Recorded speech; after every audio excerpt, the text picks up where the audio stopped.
Recording in progress.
Assalamualaikum warahmatullahi wabarakatuh. Salam sejahtera untuk kita semua. Om Swastiastu, Namo Buddhaya, salam kebajikan. Malam-malam jaga lilin. Makannya pakai sushi. Selamat siang para hadirin. Jumpa lagi di webinar GASI. Bapak dan Ibu, GASI The Payroll Service Specialist, penyelenggara jasa penggajian, sangat berterima kasih Bapak dan Ibu berkenan untuk hadiri webinar kami hari ini.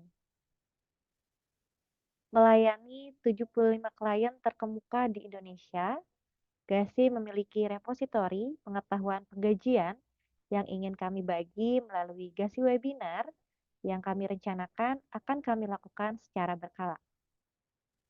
Dan topik terpilih di webinar kami kali ini adalah isu yang selalu jadi topik pembicaraan di komunitas penggajian, yaitu Ibu Pot 2126, pembuatan dan pelaporan SPT Masa PPh Pasal 21 melalui online. Bapak dan Ibu telah hadir bersama saya Rosda, Adit, dan Akbar selaku narasumber, dan juga saya ditemani rekan saya Feby selaku moderator. Bersama kita akan kupas tuntas hari ini topik mengenai EBUPOT 2126, pembuatan dan pelaporan SPT Masa PPh Pasal 21 melalui online. Bapak dan Ibu, sebelum pertanyaan perdana saya ajukan kepada narasumber, mohon Bapak dan Ibu berkenan izinkan kami rampungkan penjelasan lebih dulu sebelum kemudian kami buka sesi tanya jawab. Namun demikian, mohon Bapak dan Ibu sudah dapat segera mulai menuliskan pertanyaan Bapak dan Ibu di chat room sejak bahkan saat ini. Dan di sesi tanya jawab, kami akan pilih pertanyaan yang terbanyak ditanyakan untuk kami dahulukan jawab. Pertanyaan yang tidak sempat kami kupas di sesi hari ini, dengan senang hati akan kami jawab di kesempatan one-on-one session yang waktunya bisa kita sepakati bersama. Jadi silahkan Bapak dan Ibu tuliskan pertanyaan di chat room. Lebih banyak pertanyaan akan jadi lebih mudah bagi kami memahami penjelasan yang paling Bapak dan Ibu butuhkan.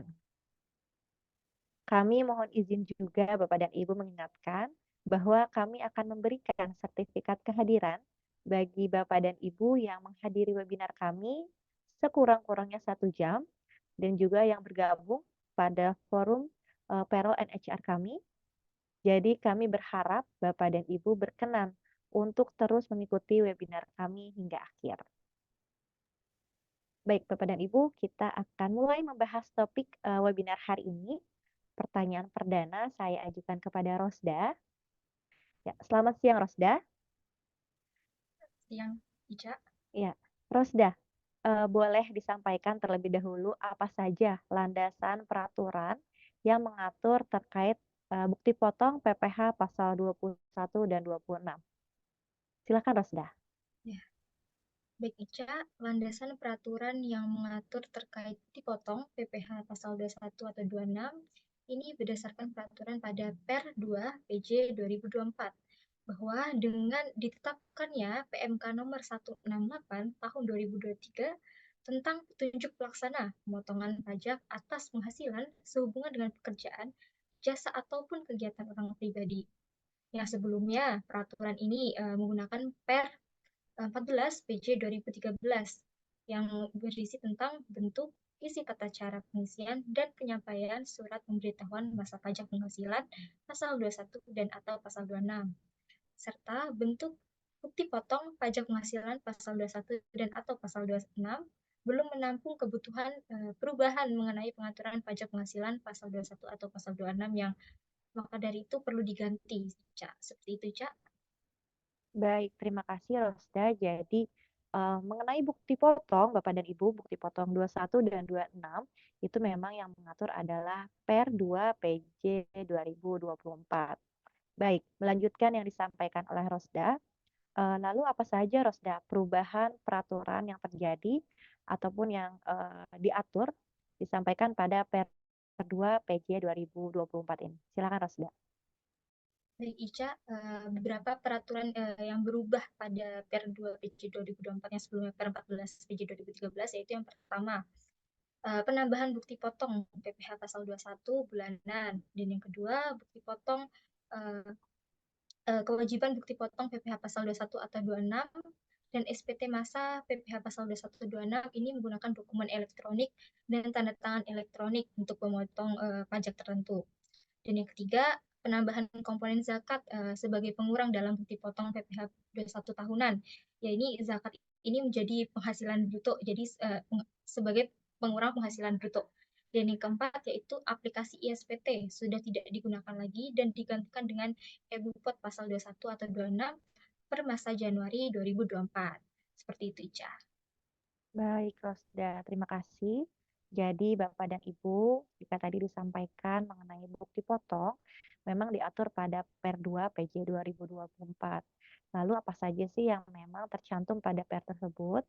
Jadi perubahannya ini jika dibandingkan dengan Per 14 PJ 2013 disampaikan oleh Rosda bahwa adanya penambahan bukti potong PPh pasal 21 untuk bulanan dan juga adanya disampaikan bahwa kewajiban bukti potong PPh pasal 21 ataupun 26 dan SPT massa yang menggunakan dokumen elektronik dan tanda tangan elektronik dan juga adanya penambahan komponen zakat sebagai pengurang dalam bukti potong PPh pasal 21 tahunan dan juga saat ini bahwa aplikasi ISPT sudah tidak lagi digunakan karena adanya pergantian pada Ibu-Pot 21-26 semenjak Januari 2024.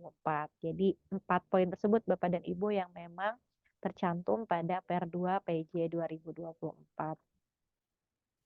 Baik, Rosda, jika tadi, kita membahas mengenai bukti potong ya, Rosda. Lalu apa saja saat ini, yang memang diatur pada Per 2 PJ 2024 ini, jenis-jenis bukti potong apa saja yang tercantum pada Per tersebut? Silakan, Rosda.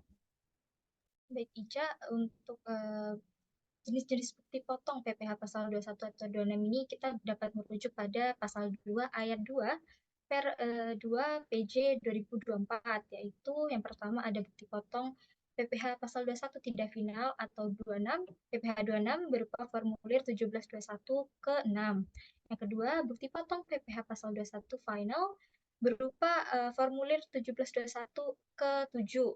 Yang ketiga, bukti potong PPh 21 bulanan berupa formulir 1721 ke 8. Dan yang keempat, bukti potong PPh 21 tahunan bagi pegawai tetap atau pensiunan yang menerima uang pensiun berkala berupa formulir 1721 A1. Nah, pada dalam aturan Per 2 PJ 2024 ini terdapat penambahan bukti potong, yaitu PPh 21 bulanan berupa formulir 1721 ke 8, yang secara umum ini berisi kode objek pajak, jumlah penghasilan bruto, dasar pengenaan pajak, tarif lebih tinggi 20% bagi karyawan yang tidak memiliki NPWP, tarif dan PPh yang dipotong. Dan juga pada bukti potong PPh 21 tahunan yang berupa formulir 1721 A1 ini terdapat penambahan komponen zakat atau sumbangan keagamaan yang bersifat wajib yang dibayarkan melalui pemberi kerja sebagai pengurang penghasilan bruto dalam perhitungan PPh pasal 21. Seperti itu, Ca. Baik, Rosda.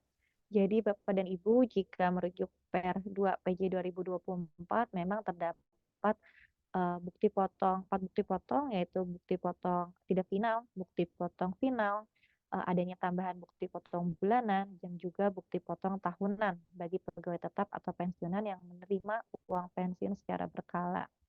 Dan Bapak dan Ibu, seperti yang sudah disampaikan bahwa pada Per 2 PJ 2024 ini memang adanya penambahan bukti potong bulanan yaitu pada formulir 1721 Romawi 8 yang memang bukti potong tersebut berisikan informasi adanya kode pajak, jumlah penghasilan bruto dari karyawan tersebut, dan juga ada dasar pengenaan pajak, dan juga ada tarif dan PPh yang dipotong. Dan juga untuk 1721 A1 yang sebelumnya tidak terdapat kolom untuk zakat, saat ini terdapat komponen zakat ataupun sumbangan keagamaan yang bersifat wajib, yang memang Sebelumnya untuk zakat ini kita laporkan secara pribadi ya Bapak dan Ibu pada saat lapor pajak orang pribadi, namun saat ini dapat sebagai pengurang penghasilan, bruto kepada pemberi kerja yang terdapat tercantum pada 1721A1. Jadi untuk perubahannya seperti itu Bapak dan Ibu mengenai bukti potong dan juga adanya penambahan bukti potong bulanan. Baik, Rosda, lalu jika, mengenai bukti potong yang saat ini baru ya Rosda, baru ditetapkan di Januari 2024, lalu bagaimana sih untuk melakukan akses ke menu bukti potongnya dan lewat mana untuk proses, menu bukti potong tersebut? Silakan Rosda. Baik Bapak dan Ibu, untuk mengakses aplikasi eBupot ini merupakan aplikasi berbasis web ya Bapak Ibu. Nah, Bapak Ibu bisa membuka aplikasi pada browser yang Bapak Ibu punya pada eh, laptop dan HP Bapak Ibu.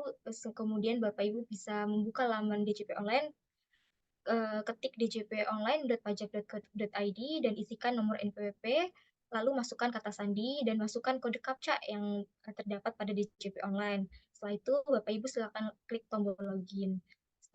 Selanjutnya apabila sudah masuk, Bapak Ibu bisa ditampilkan pada slide selanjutnya yaitu pada dashboard. Dapat pada ini untuk aktifkan menu e-pot 21 atau 26 dan untuk Bupet ini Bapak Ibu dapat dilihat pada slide selanjutnya yaitu pada menu profile. Setelah itu pada selanjutnya setelah menu profile Bapak Ibu bisa aktivasi terlebih dahulu untuk e-Bupet ini yaitu pada submenu aktivasi fitur checklist dan Bapak Ibu bisa klik checklist e-Bupet 21 atau 26 lalu tekan tombol ubah fitur layanan. Setelah menekan tombol ubah fitur layanan ini maka pengguna atau Bapak Ibu ini semua akan terlogout secara otomatis. Setelah itu silahkan Bapak Ibu dapat login kembali menggunakan langkah-langkah sebelumnya. Selanjutnya, maka Bapak Ibu dapat melihat untuk e-Bupot ini dapat di menu lapor, diklik menu laporan, kemudian e-Bupot 2126. Nah, maka Bapak Ibu ini akan diarahkan ke menu dashboard. Seperti itu, Ica. Baik, terima kasih Rosda atas penjelasannya. Jadi Bapak dan Ibu mengenai aplikasi eBukpot 2126 ini memang tersedia pada DJP online nih Bapak dan Ibu karena aplikasi ini memang berbasis web. Lalu bagaimana untuk dapat mengakses menu eBukpot tersebut? Jadi Bapak dan Ibu login pada DJP online dan melakukan setting terlebih dahulu adanya aktivasi fitur untuk melakukan checklist pada eBupot 2126 sesuai yang sudah Rosda sampaikan, lalu ada proses ubah fitur layanan. Setelah itu Bapak dan Ibu akan terlogout otomatis pada saat melakukan aktivasi tersebut, lalu Bapak dan Ibu dapat melakukan login kembali seperti dan akan melihat adanya fitur yang sudah teraktivasi yaitu fitur eBupot. Dan selanjutnya untuk melihat menu e-Bupot tersebut, Bapak dan Ibu dapat setelah login dapat ke menu lapor, lalu pilih pelaporan, lalu pilih e-Bupot. Seperti itu. Baik, Rosda, melanjutkan penjelasan untuk akses terkait dengan e-Bupot.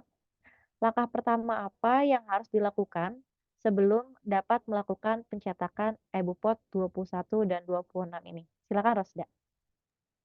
Baik Bapak Ibu, sebelum kita melakukan cetak e-Bupot ini, langkah pertama yang harus Bapak Ibu lakukan adalah melakukan setting pada menu pengaturan, yaitu menu pengaturan untuk mendaftarkan nama penandatangan dan nama perekam.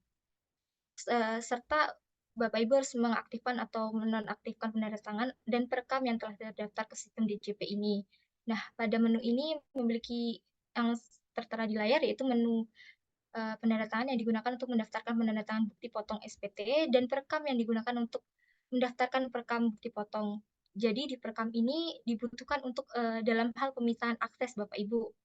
Yang pertama, penandatangan ini mendaftarkan orang pribadi yang ditunjuk sebagai penandatangan bukti potong dan penandatangan pada surat SPT, masa PPh pasal 21 atau 26. Dan di sini dapat mengaktifkan atau nonaktif penandatangan yang telah didaftarkan sebelumnya.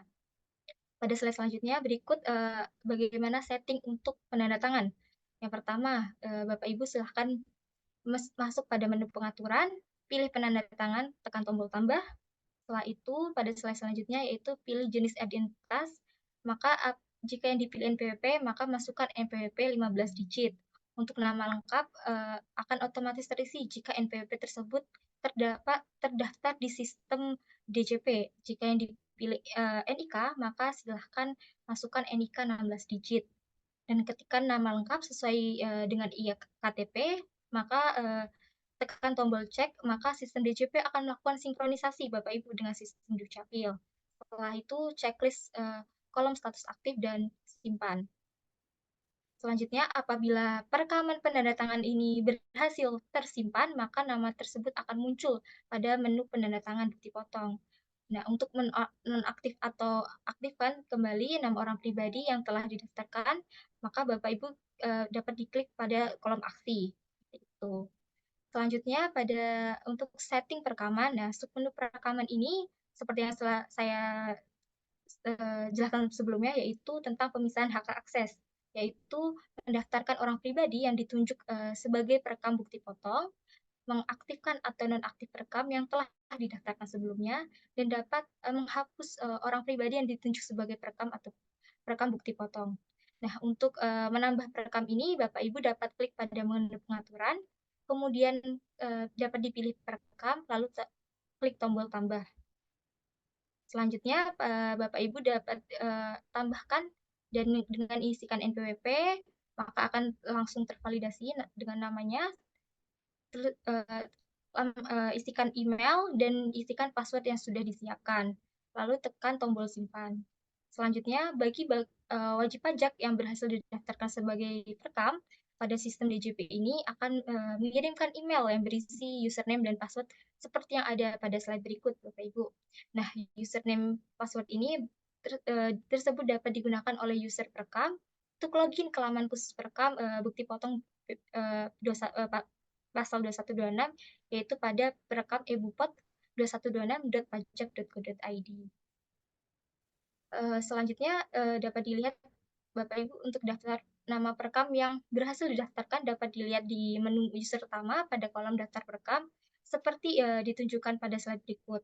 Namun berbeda dengan pendaftaran penandatangan yang sebelumnya pada bukti potong, untuk pendaftaran perekam ini disediakan tombol aksi hapus. Nah, Bapak Ibu, setelah dilakukan setting, maka Bapak Ibu dapat melakukan alur proses penyampaian SPT. Yang pertama yaitu pada Bapak Ibu bisa melakukan upload perekaman bukti potong, setelah itu Bapak Ibu bisa posting bukti potong, lalu pembuatan e-billing, dan Bapak Ibu bisa lakukan pembayaran. Setelah itu, setelah dilakukan pembayaran, Bapak Ibu bisa lakukan input TTPN dan melakukan pelaporan SPT massa. Seperti itu, Ica. Baik, terima kasih Rosda atas penjelasannya. Jadi Bapak dan Ibu, sebelum melakukan pencetakan Ibu Pot 2126 ini memang perlu adanya melakukan pengaturan terlebih dulu di menu pengaturan, dan juga di menu pengaturan ini memang berfungsi untuk mendaftarkan nama penandatangan bukti potong dan SPT-nya. Jadi di situ Bapak dan Ibu perlu melakukan pendaftaran perekam bukti potong serta mengetahui mengaktifkan dan menonaktifkan penandatangan dan perekam yang telah terdaftar ke sistem DJP. Jadi Bapak dan Ibu pada saat ingin melakukan pencetakan itu perlu melakukan setting tersebut terlebih dahulu agar proses pencetakannya dapat dilakukan seperti berikut. Baik, selanjutnya saya akan beralih terlebih dahulu kepada Adit. Namun sebelum saya beralih kepada Adit, mohon izin Bapak dan Ibu mengingatkan kembali, mungkin terdapat Bapak dan Ibu yang baru bergabung pada webinar kami hari ini, mengingatkan kembali Bapak dan Ibu yang sudah memiliki pertanyaan dapat memberikan ataupun mencantumkan pertanyaan pada chat Zoom kami, karena akan kami jawab pada kesempatan tanya jawab di akhir sesi. Dan juga mengingatkan bagi Bapak dan Ibu bahwa kami akan memberikan sertifikat kehadiran bagi Bapak dan Ibu yang mengikuti webinar kami sekurang-kurangnya 1 jam, dan juga yang sudah bergabung pada forum Payroll and HR kami. Baik, saya beralih kepada Adit. Selamat siang Adit. Iya, Ica. Adit, boleh Adit menjelaskan terkait dengan alur perekaman dari bukti potong ini sendiri? Silakan. Baik, terima kasih, Ica. Baik, Bapak dan Ibu, selamat siang sebelumnya. Untuk menu bukti potong ini, sebelumnya Bapak Ibu harus mengetahui dulu ya fungsi dari menu ini. Nah, di sini ada 3 fungsi, yaitu yang pertama adalah membuat bukti potong PPh Pasal 21 dan PPh Pasal 26, baik itu melalui key-in maupun melalui skema import Excel. Lalu yang kedua, menampilkan daftar bukti potong PPh Pasal 21 dan PPh Pasal 26 yang telah dibuat. Lalu yang ketiga adalah melakukan posting bukti potong yang telah dibuat, dihapus, dibetulkan, ataupun dibatalkan ke dalam draft surat SPT Masa. Nah, pada menu bukti potong ini terdapat 4 submenu, yaitu yang pertama ada daftar bupot Pasal 21, lalu ada daftar bupot Pasal 26, kemudian ada import data bupot, lalu yang terakhir ada posting. Dan untuk melihat data bukti potong PPh Pasal 21 yang telah dibuat dan atau diterbitkan dalam suatu masa pajak, Bapak Ibu bisa pilih pencarian berdasarkan, lalu di sini nanti bisa dipilih nomor bukti pemotong, lalu identitas yang dipotong, ataupun periodenya. Setelah Bapak Ibu pilih, bisa pilih kata kunci, kemudian tekan tombol cari. Dan kemudian sistem akan menampilkan data yang sesuai dengan parameter yang sudah ditetapkan.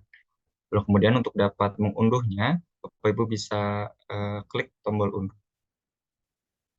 Kemudian terdapat juga tombol aksi, yaitu ada 3 tombol aksi di sini. Yang pertama adalah lihat, yang mana digunakan untuk mencetak bukti potong PPh Pasal 21 yang telah dibuat atau diterbitkan. Yang kedua adalah ubah, yang digunakan untuk mengubah bukti potong PPh Pasal 21 atau 26 yang telah dibuat ataupun diterbitkan. Dan juga hapus yang digunakan untuk menghapus bukti potong yang sudah kita buat sebelumnya. Lalu kemudian pada slide selanjutnya, yaitu adalah merekam bukti potong melalui mekanisme key-in untuk pasal 21. Dan untuk perekaman skema key-in ini mengharuskan pengguna untuk merekam satu persatu bukti potong yang akan dibuat. Karena melalui metode ini, pengguna dapat melihat lebih detail dan teliti atas setiap bukti potong yang dibuat sebelum disimpan dan diterbitkan. Untuk slide ini terdapat 2 part, yaitu adalah part A yang berisikan tentang identitas wajib pajak yang dipotong. Mana pada kolom ini, Bapak Ibu bisa pilih tahun pajak, masa pajak, dan identitas penerima penghasilan yang dipotong. Dan untuk identitas yang dipilih, jika yang dipilih adalah NPWP, maka isikan 15 digit NPWP pihak yang dipotong. Nantinya untuk nama dan alamat akan terisi secara otomatis jika memang NPWP-nya telah terdaftar pada sistem DJP. Dan jika identitas yang dipilih adalah NIK, maka isikan 16 digit NIK, lalu nama lengkap dan juga alamat sesuai dengan IKTP. Lalu setelah itu Bapak Ibu bisa tekan tombol cek untuk mengetahui validitas data pihak yang dipotong. Nantinya sistem akan membaca valid jika memang data yang diisi sudah sesuai dengan Dukcapil. Kemudian untuk part B, yaitu adalah jenis pemotongan PPh Pasal 21. Di mana pada kolom ini Bapak Ibu bisa pilih kode objek pajak dari transaksi yang akan dipotong. Nah, di sini terdapat 16 kode objek pajak. Misalnya sebagai contoh adalah untuk pegawai tetap 21 strip 100 strip 01 dan lain sebagainya. Dan juga ada tombol fasilitas PPh Pasal 21, di mana jika memang penerima penghasilan ini memiliki fasilitas seperti surat keterangan bebas pemotongan PPh Pasal 21. Kemudian pada slide selanjutnya, di sini juga ada 2 part, yaitu adalah part C dan part D, di mana part C adalah penghitungan PPh Pasal 21. Di mana setiap kolom yang ada dalam penghitungan PPh Pasal 21 ini berbeda ya Bapak Ibu. Jadi bergantung pada jenis kode objek pajak yang dipilih sebelumnya. Kemudian Bapak Ibu bisa isikan data sesuai dengan kolom yang tersedia dan tekan tombol hitung untuk mengetahui beberapa PPh Pasal 21 yang harus dipotong. Kemudian untuk part D, yaitu adalah penandatanganan bukti potong, di mana setelah semua bagian sebelumnya terisi secara lengkap, maka langkah terakhir yaitu adalah Bapak Ibu bisa memilih jabatan penanda tangan, nama penanda tangan, checklist pernyataan, dan juga setelah itu Bapak Ibu bisa klik tombol simpan. Yang mana nantinya ketika sudah selesai, bukti potong tersebut akan muncul pada daftar bukti potong pasal 21, seperti yang ada pada slide sebelumnya. Kemudian pada slide selanjutnya, yaitu adalah merekam bukti potong melalui mekanisme key-in untuk pasal 26. Di sini sama, ada 4 part. Untuk part A itu adalah identitas wajib pajak yang dipotong. Pada kolom ini Bapak Ibu bisa isikan tax identity number atau TIN, atau pasport, ataupun KITAS maupun kitab. Lalu isikan juga nama, alamat, dan negara dari orang pribadi luar negeri yang dipotong. Kemudian pada part B, pada kolom ini Bapak Ibu bisa memilih kode objek pajak dari transaksi yang akan dipotong, yaitu 27 strip 100 strip 99, yaitu adalah pegawai atau memberi jasa, serta kegiatan atau penerima pensiun berkala sebagai wajib pajak luar negeri. Kemudian tekan tombol fasilitas PPh pasal 26 jika memang penerima penghasilan ini memiliki fasilitas seperti surat keterangan domisili sebagai wajib pajak luar negeri. Kemudian pada slide selanjutnya, yaitu ada part C, yaitu adalah penghitungan PPh pasal 26, di mana Bapak Ibu bisa isikan jumlah penghasilan bruto, kemudian tarif, di mana kolom tarif ini diisikan secara manual jika memang memiliki SKD WPLN. Dan juga tekan tombol hitung untuk mengetahui berapa besar PPh pasal 26 yang harus dipotong. Kemudian pada part D, yaitu adalah penandatanganan bukti potong, sama dengan sebelumnya, di mana setelah Bapak Ibu telah selesai menginput semua dengan lengkap, maka langkah terakhir adalah Bapak Ibu memilih jabatan penandatangan, kemudian isikan nama penandatangan, checklist pernyataan, dan juga setelah itu Bapak Ibu bisa klik tombol simpan. Dan bukti potong ini juga akan muncul pada menu daftar bukti potong pada pasal bukti potong pasal 26. Seperti itu, Ica. Ya, terima kasih Adit atas penjelasannya. Jadi Bapak dan Ibu, Adit sudah menyampaikan alur terkait dengan perekaman bukti potong. Jadi sebelum adanya ataupun munculnya ataupun pencetakan bukti potong, jadi Bapak dan Ibu perlu membuat bukti potong PPh pasal 21 dan pasal 26 ini baik melalui key-in maupun melalui skema import Excel.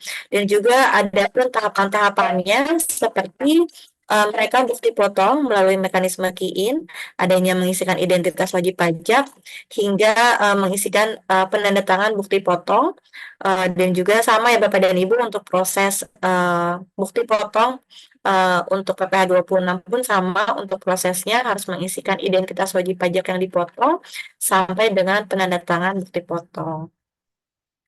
Baik, Adit, jika tadi Adit sudah sampaikan ya Adit bahwa di menu bukti potong ini memang terdapat 4 submenu, yaitu adanya daftar bupot pasal 21, daftar bupot pasal 26, import data bukti potong, dan juga posting.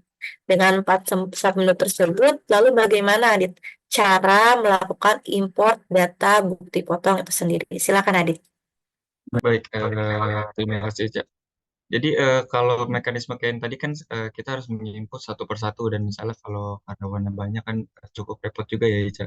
Jadi di sini DJP menyediakan import data, yaitu pada submenu ini digunakan untuk membuat bukti potong PPh pasal 21 dan atau PPh pasal 26 dalam jumlah banyak. Di mana melalui menu import ini pengguna tidak perlu lagi tuh merekam bukti potong secara manual satu persatu. Namun sebelum melakukan import data, pengguna memang harus mengunduh dulu atau mendownload template import Excel yang filenya sudah disediakan oleh DJP. Di mana untuk mengunduh template ini, Bapak Ibu bisa masuk ke menu import data Bupot, lalu kemudian pilih petunjuk pengisian, dan kemudian nanti ada pilihan download file Excel untuk import data ini. Kemudian dalam template tersebut akan terdapat 6 lembar kerja, yaitu ada lembar kerja recap, lalu ada lembar kerja 21, kemudian lembar kerja 26, lalu ada lembar kerja ref daftar objek pajak, lalu ada juga lembar kerja ref daftar kode negara, dan yang terakhir ada lembar kerja ref daftar PTKP. Kemudian pada slide selanjutnya, saya akan menjelaskan mengenai lembar kerja recap, di mana lembar kerja ini berisikan rekapan jumlah bukti potong PPh pasal 21 dan pasal 26 yang akan diimpor dengan menggunakan Excel. Di mana pengisian jumlah ini didasarkan pada data yang ada di lembar kerja 21 dan lembar kerja 26. Namun perlu diingat oleh Bapak Ibu bahwa untuk lembar kerja ini harus diedit secara manual angka yang tercantum dalam jumlah tersebut, karena memang lembar kerja ini tidak terkoneksi dengan lembar kerja lainnya. Kemudian pada slide selanjutnya, yaitu lembar kerja 21, sheet ini berisikan rincian data bukti potong PPh pasal 21 yang akan dibuat melalui mekanisme import Excel, di mana pada lembar kerja ini terdapat 17 kolom yang masing-masing memiliki format sel yang berbeda-beda. di mana yang pertama di sini ada kolom no, yang artinya berisikan nomor baris data yang dibuat. Kemudian ada kolom tanggal, berisikan tanggal dibuatnya bukti potong PPh pasal 21. Kemudian ada kolom penghasilan, di mana berisikan kolom pertanyaan apakah penerima penghasilan yang akan dilakukan dalam pemotongan ini memiliki NPWP atau tidak. Jika memiliki NPWP, maka bisa diisikan NPWP, tapi kalau tidak memiliki NPWP, maka bisa diisikan NIK. Dan pada kolom NPWP diisi dengan 15 digit nomor NPWP, namun jika tidak memiliki NPWP, maka kolom ini bisa dikosongkan. Lalu pada kolom NIK diisi dengan nomor induk kependudukan sesuai dengan KTP, dan kolom ini wajib diisi oleh Bapak Ibu jika memang penerima penghasilan ini tidak memiliki NPWP. Kemudian pada kolom sebelahnya itu adalah nama penerima penghasilan, maka kolom ini wajib diisi sesuai dengan nama lengkap dari penerima penghasilan tersebut. Dan kolom ini diisi jika karyawan tersebut tidak memiliki NPWP. Kemudian kolom selanjutnya adalah alamat penerima penghasilan, di mana diisi dengan alamat lengkap penerima penghasilan sesuai yang tertera pada KTP. Kolom alamat ini juga wajib diisi jika penerima penghasilan ini dipotong menggunakan NIK. Kemudian kolom selanjutnya ada kode objek pajak, di mana diisi dengan kode objek pajak kriteria penerima penghasilan. Dan untuk referensi kode objek pajaknya, Bapak Ibu bisa melihat ke lembar kerja selanjutnya, ada yang namanya ref daftar objek pajak. Nah, Bapak Ibu bisa merujuk ke lembar kerja tersebut untuk mengisikan kode objek pajaknya. Lalu pada kolom penanda tangan, yaitu kolom pernyataan apakah penandatangan bukti potong ini menggunakan NPWP atau tidak. Jika menggunakan NPWP, bisa diisikan NPWP, namun jika tidak menggunakan NPWP, maka bisa diisikan NIK. Kemudian kolom NPWP penandatangan diisi dengan 15 digit nomor NPWP penandatangan, namun jika tidak memiliki NPWP, maka kolom ini juga bisa dikosongkan. Kemudian NIK penanda tangan, yaitu diisi dengan nomor induk kependudukan penanda tangan sesuai yang tertera pada KTP. Dan kolom ini juga wajib diisi jika penanda tangan bukti potong tidak memiliki NPWP. Lalu ada kode PTKP, di mana kolom ini merupakan informasi status penghasilan tidak kena pajak dari penerima penghasilan. Dan untuk referensinya, Bapak Ibu bisa lihat pada lembar kerja selanjutnya dengan nama lembar kerjanya itu ref daftar PTKP. Kemudian kolom selanjutnya adalah pegawai harian, di mana kolom pertanyaan apakah penerima penghasilan yang dipotong pajaknya merupakan pegawai harian atau bukan. Jika memang pegawai harian bisa diisikan ya, namun jika bukan merupakan pegawai harian maka bisa diisikan tidak. Kemudian pada kolom menggunakan gross up, kolom pertanyaan ini apakah metode perhitungan pemotongan penghasilan yang dilakukan itu menggunakan gross up atau tidak? Jika menggunakan metode gross up, maka bisa diisikan ya. Namun jika tidak menggunakan metode gross up, bisa diisikan tidak. Kemudian pada kolom penghasilan bruto bisa diisikan besaran penghasilan bruto yang menjadi dasar pemotongan pajak. Kemudian pada kolom mendapatkan fasilitas, kolom pertanyaan ini penerima penghasilan yang dipotong memiliki fasilitas surat keterangan bebas atau fasilitas yang ditanggung pemerintah ataupun fasilitas lainnya. Jika memang tidak memiliki fasilitas tersebut, maka bisa diisikan N. SKB jika memiliki fasilitas surat keterangan bebas, dan DTP jika memiliki fasilitas pajak ditanggung pemerintah. Dan untuk kolom terakhir yaitu adalah nomor SKB dan DTP. Maka jika memang di kolom sebelumnya itu mengisikan SKB maupun DTP, maka pada kolom ini bisa diisikan nomor dari penerima penghasilan tersebut. Kemudian pada slide selanjutnya yaitu ada lembar kerja 26. Dan untuk lembar kerja ini terdapat 14 kolom yang masing-masing juga memiliki format sel yang berbeda-beda. Untuk kolom yang pertama yaitu adalah no, yaitu berisikan nomor baris data yang dibuat. Lalu tanggal berisikan tanggal dibuatnya bukti potong PPh pasal 21. Lalu TIN diisikan dengan Tax Identification Number dari wajib pajak luar negeri yang menerima penghasilan. Kemudian nama penerima diisi dengan nama wajib pajak luar negeri yang menerima penghasilan. Kemudian alamat penerima penghasilan diisi dengan alamat wajib pajak luar negeri yang menerima penghasilan. Kemudian untuk nomor paspor diisi dengan nomor paspor dari penerima penghasilan dan juga ada kode negara yang mana diisi dengan kode negara dari penerima penghasilan tersebut. Dan untuk referensi kode negaranya bisa dilihat pada lembar kerja selanjutnya yaitu ref daftar kode negara. Kemudian pada kode objek pajak bisa diisi dengan kode objek pajak kriteria penerima penghasilan dan untuk referensinya juga sama bisa dilihat di lembar kerja selanjutnya yaitu ref daftar objek pajak. Kemudian penanda tangan, yaitu kolom pernyataan apakah penanda tangan ini menggunakan NPWP atau tidak. Karena jika menggunakan NPWP, maka bisa diisikan NPWP. Namun jika tidak menggunakan NPWP, maka bisa diisikan NIK. Kemudian pada kolom NPWP penanda tangan diisi dengan 15 digit nomor NPWP. Kemudian kolom selanjutnya yaitu NIK penanda tangan diisi dengan nomor induk kependudukan penanda tangan sesuai yang tertera pada KTP.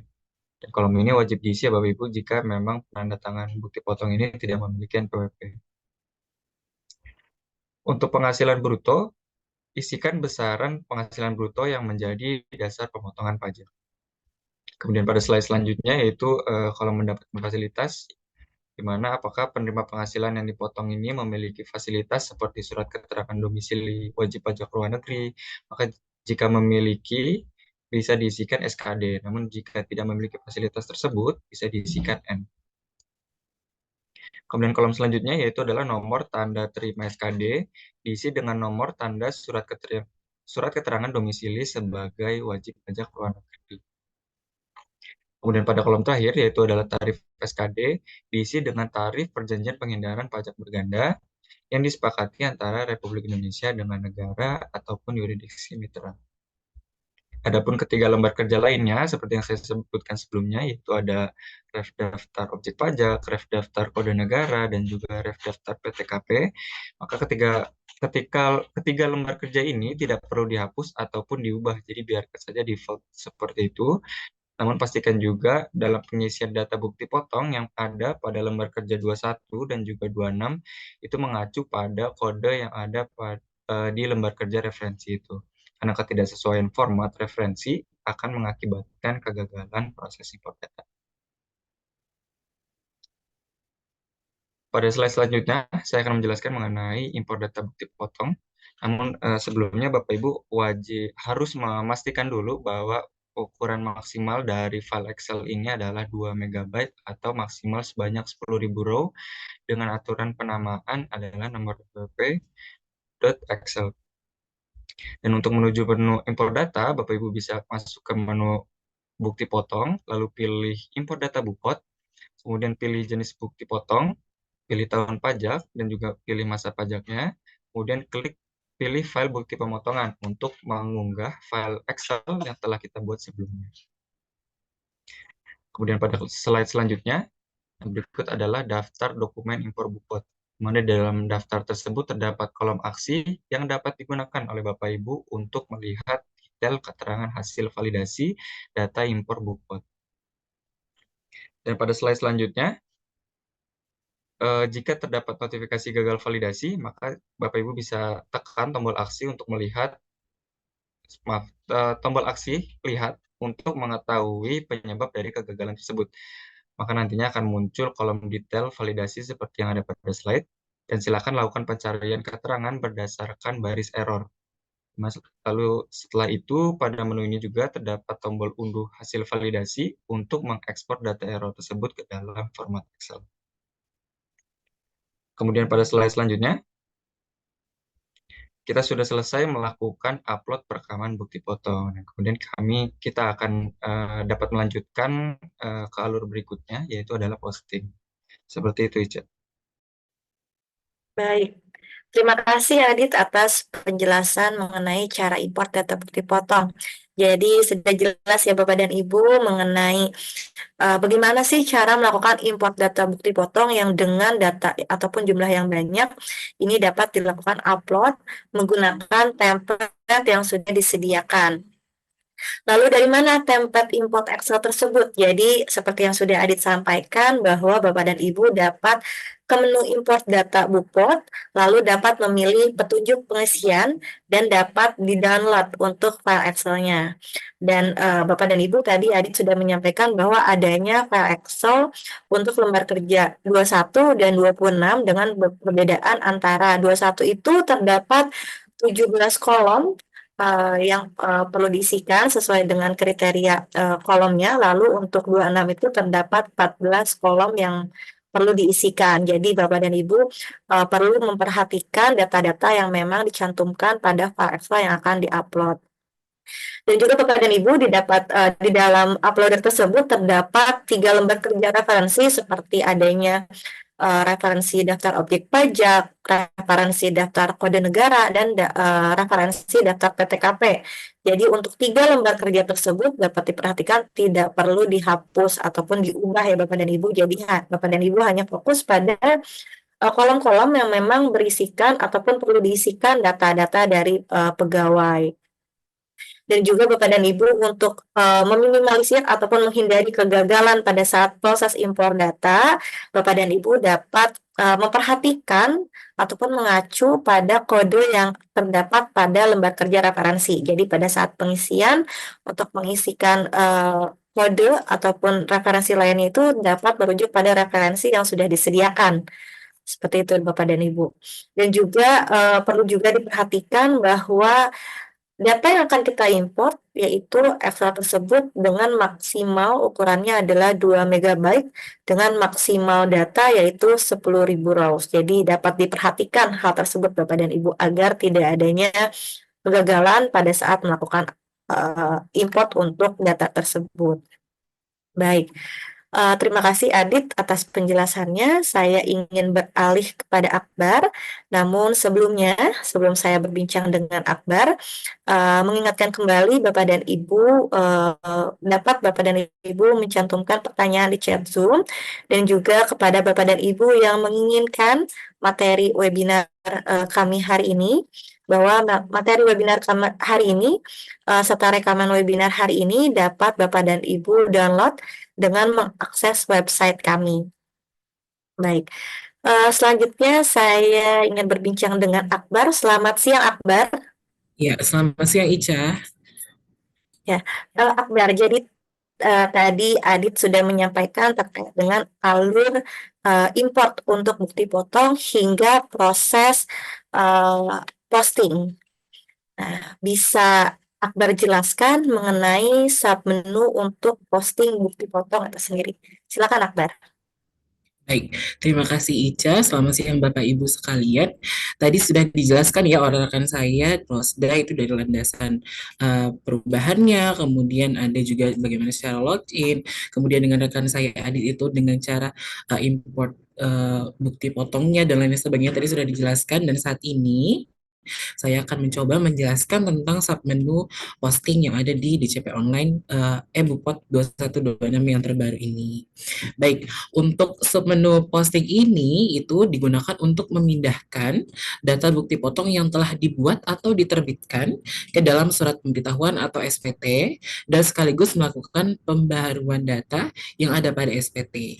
Jadi, untuk Bapak Ibu, apabila Bapak Ibu akan melakukan posting data, Bapak Ibu dapat masuk ke DCP Online, kemudian masuk ke eBupot, kemudian Bapak Ibu dapat klik pada bukti potong, dan Bapak Ibu dapat klik pada menu posting, atau yang pada dapat Ibu lihat pada layar itu ada pada nomor D.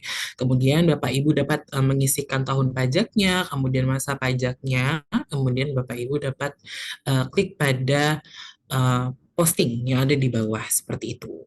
Kemudian selanjutnya Bapak Ibu setelah melakukan posting tersebut, melakukan langkah-langkah yang sudah saya jelaskan tadi, Bapak Ibu akan mendapatkan pop-up notifikasi berhasil atau sukses. Berarti bahwa Bapak Ibu sudah berhasil melakukan posting bukti potong tersebut. Kemudian Bapak Ibu dapat melakukan klik OK, dan pada slide selanjutnya nantinya untuk bukti potong atau pungut yang sudah berhasil diposting akan muncul pada menu SPT masa Bapak Ibu sekalian ya.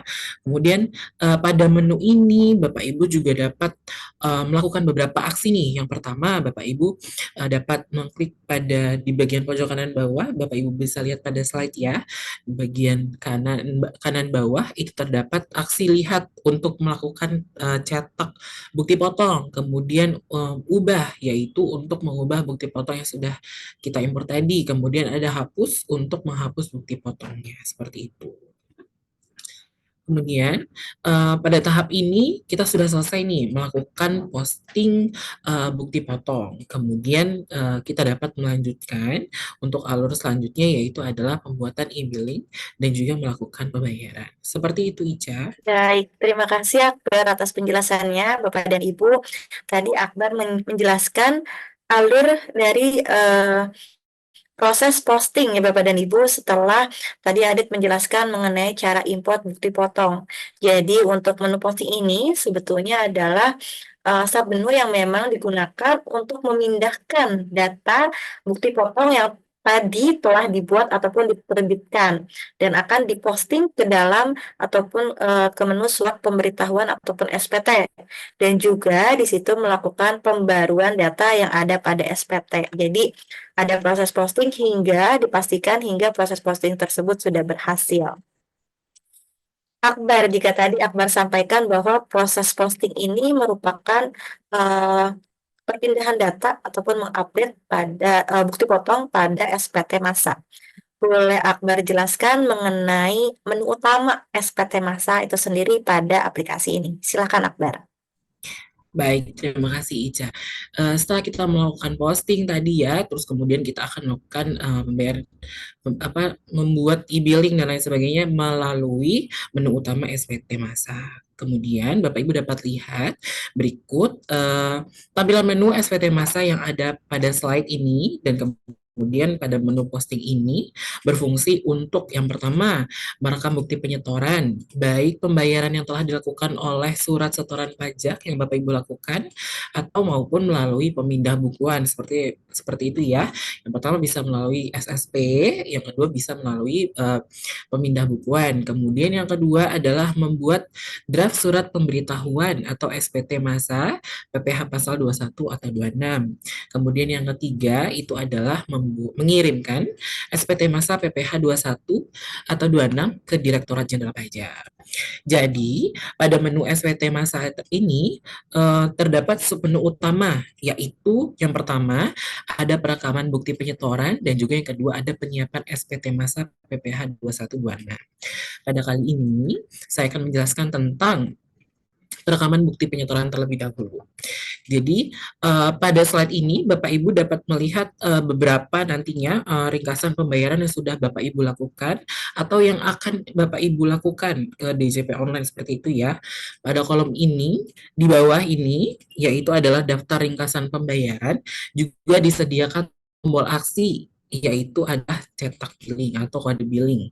Yang mana kode aksi ini itu dapat digunakan oleh Bapak Ibu untuk menerbitkan kode billingnya.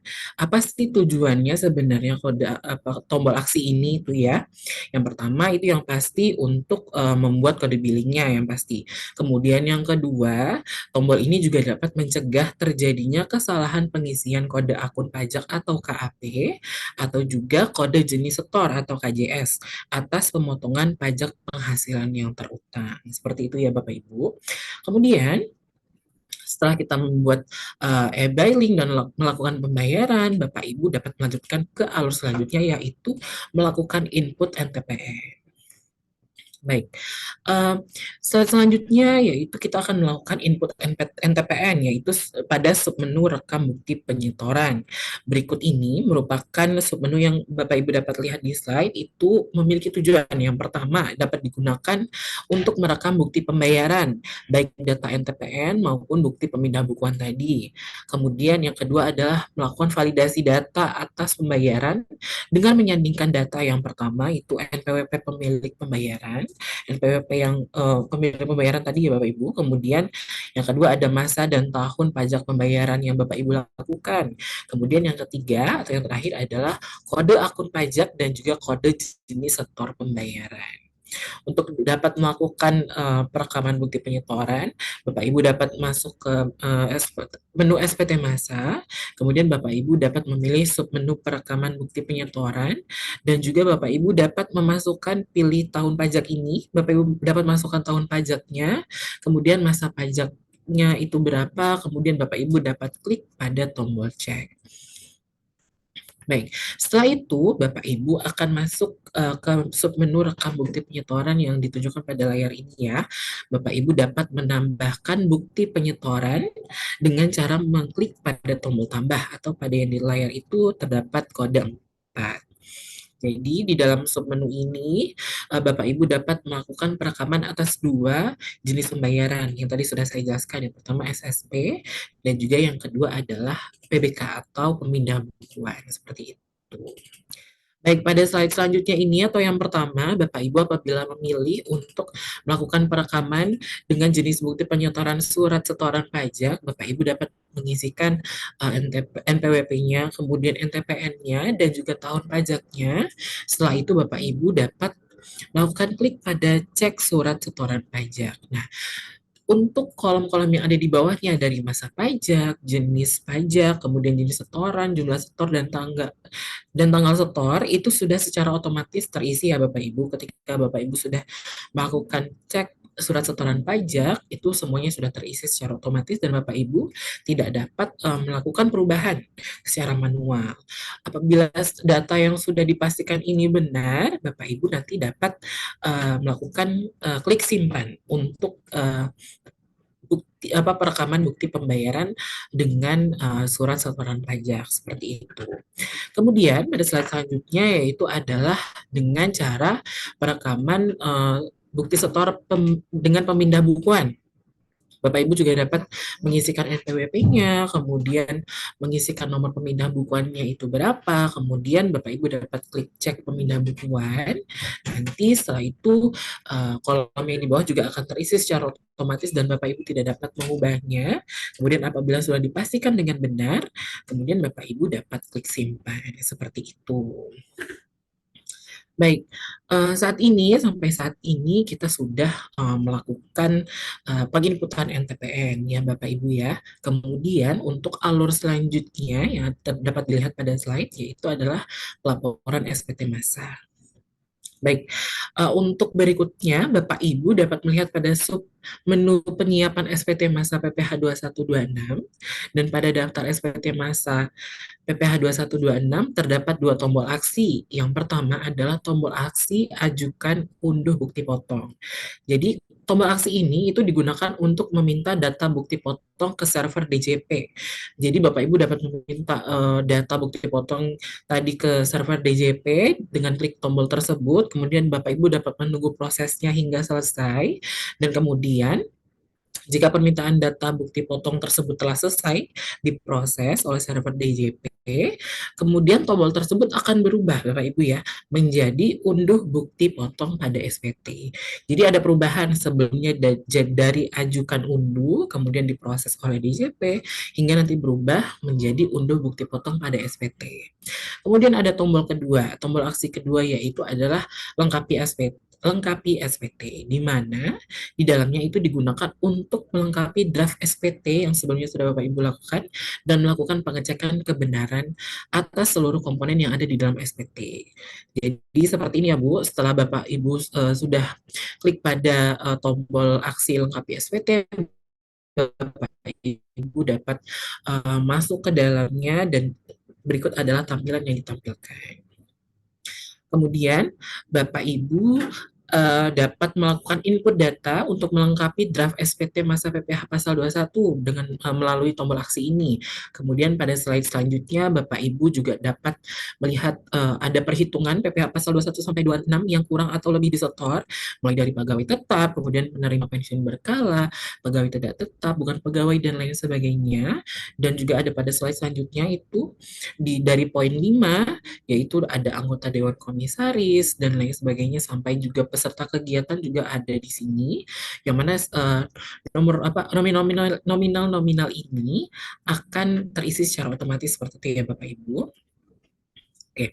Kemudian apabila Bapak Ibu memiliki kurang atau lebih bayar pajak masa PPh 21 atau 26 yang akan ditampilkan pada slide selanjutnya, Bapak Ibu dapat mengisikan nominal lebih bayar atau kurang bayar tersebut pada row ke-13. Yang Bapak dapat Ibu lihat itu terdapat beberapa kotak-kotak dari masa pajak Januari sampai Desember yang nantinya Bapak Ibu juga dapat memberikan checklist pada masa pajak keberapa atas lebih atau kurang bayar tersebut, apakah bulan Februari, Maret, atau April, dan lain sebagainya seperti itu. Kemudian Bapak Ibu juga dapat menambahkan keterangannya seperti apa.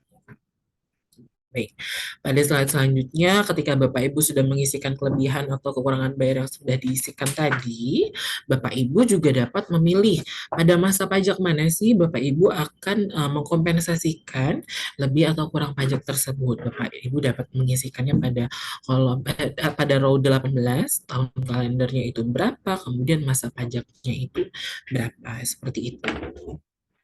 Oke, selanjutnya Bapak Ibu dapat memilih jabatan dan nama penanda tangan SPT pada slide selanjutnya. Kemudian Bapak Ibu juga dapat mengisikan nih penanda tangannya itu jabatannya apa, kemudian penanda tangan SPT-nya itu siapa. Kemudian setelah Bapak Ibu merasa atau dirasa itu semua data yang telah disampaikan itu sudah benar, Bapak Ibu dapat langsung melakukan penyimpanan dengan klik tombol simpan seperti itu. Langkah terakhir adalah mengirimkan file SPT-nya nih Bapak Ibu. Caranya dengan masuk ke submenu penyiapan SPT masa PPh 2126 lagi, atau yang pada layar Bapak Ibu dapat lihat pada poin B. Kemudian pada daftar SPT masa PPh 2126, Bapak Ibu dapat klik tombol aksi kirim SPT. Setelah Bapak Ibu menekan tombol kirim SPT, maka akan dimunculkan informasi terkait dengan draft SPT yang akan dikirimkan. Bapak Ibu dapat memeriksa kembali setiap kolom yang ada di formulir 1721 tersebut. Kemudian apabila sudah dirasa benar, Bapak Ibu dapat melanjutkan dengan memilih tab kirim SPT. Setelah itu, pada kolom kirim SPT, Bapak Ibu akan dimintai atau dimohon untuk meminta kode verifikasi dengan cara melakukan klik tombol pada poin ke-8 atau yang ada di sini tersebut. Kemudian, pada slide selanjutnya, Bapak Ibu nanti akan mendapatkan email kode verifikasi yang mana nantinya nomor ini akan disalin dan juga disalin kembali ke kirim SPT yang ada pada slide selanjutnya, yang nantinya Bapak Ibu akan dapat mengirimkan surat pemberitahuan tersebut ke DJP seperti itu. Kemudian setelah Bapak Ibu mengirimkan SPT tersebut, nah saat ini saya akan menjelaskan tentang bagaimana cara download BPE-nya atau bukti penerimaan elektroniknya. Untuk Bapak Ibu yang akan mendownload BPE, Bapak Ibu dapat klik lihat BPE pada kolom aksi lihat BPE. Kolom ini digunakan untuk melihat dan mencetak bukti penerimaan elektronik. Ya Bapak Ibu yang dapat dilihat di layar itu pada poin F, dan juga pilih aksi yang kedua atau yang paling kanan seperti itu. Pengguna juga dapat mengunduh BPE ini dan dalam bentuk PDF dan juga dapat langsung di-print setelah dari pengunduhan DCP online tersebut. Berikut adalah BPE yang sudah Bapak Ibu download. Jika dicermati, pada BPE ini terdapat QR code yang dapat digunakan untuk mengecek status secara online dari SPT yang dikirimkan. Caranya yaitu Bapak Ibu dapat melakukan scan QR code tersebut. Nah, untuk QR code ini untuk masing-masing itu selalu berbeda ya Bapak Ibu ya. Jadi Bapak Ibu dapat mengeceknya dengan cara mendownload aplikasi, atau misalkan memang HP-nya sudah support untuk scan QR secara langsung, Bapak Ibu dapat mengeceknya melalui aplikasi dan kamera Bapak Ibu sekalian. Seperti itu. Mungkin seperti itu, Ica. Baik, terima kasih Akbar atas penjelasannya. Jadi Bapak dan Ibu, Akbar sudah memaparkan terkait dengan proses dari alur SPT Masa, mulai dari input dokumen hasil pembayaran, melengkapi data pada SPT Masa, hingga melengkapi dari mulai penandatangan dan data lainnya, dan juga mengisikan ataupun melaporkan SPT masa tersebut dengan pelaporan pajak yang akan Bapak dan Ibu mendapatkan kode verifikasi dan nantinya Bapak dan Ibu akan mendapatkan bukti penerimaan elektronik hasil dari pelaporan SPT masa Bapak dan Ibu di bulan berjalan. Dan juga tadi Akbar sudah sampaikan bahwa BP ini dapat di-download ya Bapak dan Ibu. Dan juga untuk bukti penerimaan elektronik ini memang saat ini terdapat QR code yang memang dapat digunakan untuk melakukan pengecekan secara online dari SPT yang dikirimkan. Baik, terima kasih Akbar atas penjelasannya. Bapak dan Ibu, jelang saya meminta Akbar untuk memberikan rangkuman ringkas dan kesimpulan atas bincang-bincang kita hari ini, mengingatkan kembali kepada Bapak dan Ibu, tersisa beberapa menit untuk dapat Bapak dan Ibu menuliskan pertanyaan di chat room. Pertanyaan yang terbanyak ditanyakan akan kami prioritaskan untuk kami bedah bersama. Dan pertanyaan yang tidak sempat kami jawab di sesi hari ini, dengan senang hati akan kami layani di kesempatan one-on-one session di waktu terpisah yang silakan kita sepakati bersama. Akbar, silakan Akbar dapat memberikan rangkuman dan kesimpulan atas bincang-bincang tips dan trik penggajian hari ini. Silakan Akbar. Baik, terima kasih Ica. Tadi kita sudah mendengar penjelasan dari rekan saya Rosda dan juga Adi tentang dimulai dari landasan sampai yang terakhir tadi alurnya adalah melakukan download BPE ya Bapak Ibu. Untuk summary kita hari ini, DJP atau Direktorat Jenderal Pajak itu meluncurkan peraturan Dirjen Pajak terbaru yaitu Per 2 PJ 2024 yang membawa beberapa perubahan dalam proses pembuatan bukti potong PPh 2126 dan juga cara pelaporan SPT PPh 2126. Melalui Per ini terdapat beberapa perubahan ya Bapak Ibu jika dibandingkan dengan aturan Per 14 PJ 2013 yang sebelumnya. Antara lain yang pertama tadi ada penambahan bukti potong PPh 21 bulanan, kemudian ada kewajiban bukti potong PPh 21 dan SPT masa PPh 21 menggunakan dokumen elektronik dan tanda tangan elektronik untuk pemotong pajak tertentu. Kemudian yang ketiga adalah penambahan komponen zakat sebagai pengurang yang nantinya terdapat dalam bukti potong PPh 21 tahunan. Kemudian yang terakhir adalah perubahannya yaitu aplikasi SPT sudah tidak dapat digunakan lagi ya Bapak Ibu dan nantinya akan digantikan dengan e-bukti potong 2126 per masa Januari 2024. Mungkin itu saja summary dari saya. Begitu Isya. Baik, terima kasih Akbar untuk telah memberikan summary atas bincang-bincang tips dan trik penggajian hari ini. Bapak dan Ibu, terkait dengan pembahasan untuk topik webinar hari ini sudah rampung. Saya akan alihkan kepada rekan saya Feby untuk dapat membacakan pertanyaan Bapak dan Ibu yang sudah dikirimkan melalui chat Zoom. Silakan Feby. Iya, baik. Terima kasih Ica. Selamat siang Bapak dan Ibu. Sebelumnya kami ucapkan terima kasih karena telah menghadiri webinar kami hari ini. Ya, langsung saja pada kesempatan kali ini kita akan memasuki sesi tanya jawab. Pertanyaan terbanyak akan kami coba kupas tuntas untuk kita bedah bersama. Oke. Untuk pertanyaan pertama dari Bapak Gede, pertanyaannya adalah apakah wajib mulai masa pajak Januari 2024 diberlakukannya e-Bukpot? Apakah ada opsi untuk masih menggunakan ISPT? Silakan teman-teman. Baik, Bapak Gede, untuk pelaporan SPT masa pada bulan Januari 2024 ini sudah menggunakan e-Bukpot 2126. Dan untuk penggunaan ISPT sebagai pelaporan pajak untuk SPT masa bulan Januari 2024 sudah tidak dapat dilakukan, sehingga semua diarahkan ke e-Bukpot 2126 Bapak Gede.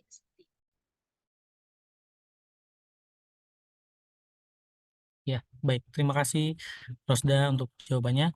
Jadi Bapak dan Ibu, untuk SPT masa per Januari 2024 itu sudah menggunakan e-Bukpot dan tidak lagi menggunakan ISPT ya Bapak dan Ibu. Oke, beralih ke pertanyaan berikutnya. pertanyaan berikutnya dari Bapak Roy. Pertanyaannya adalah bagaimana cara mengaktifasi fitur e-book pajak PPh 21? Silakan. Baik, terima kasih Feby.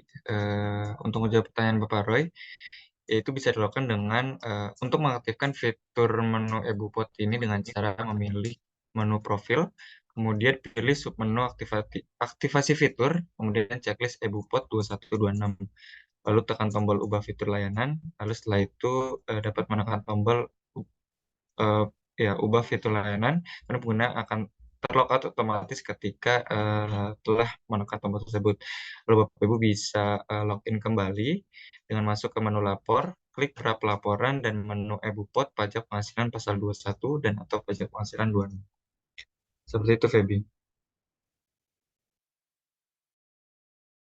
Baik, terima kasih Adit untuk jawabannya. Jadi seperti itu ya Bapak dan Ibu, step mengenai mengaktifasi fitur e-book pada DJP online. Ya, untuk pertanyaan berikutnya dari Bapak Ridwan, pertanyaannya adalah apakah pada SPT masa Januari sudah menggunakan NIK sebagai identitas karyawan? Silakan.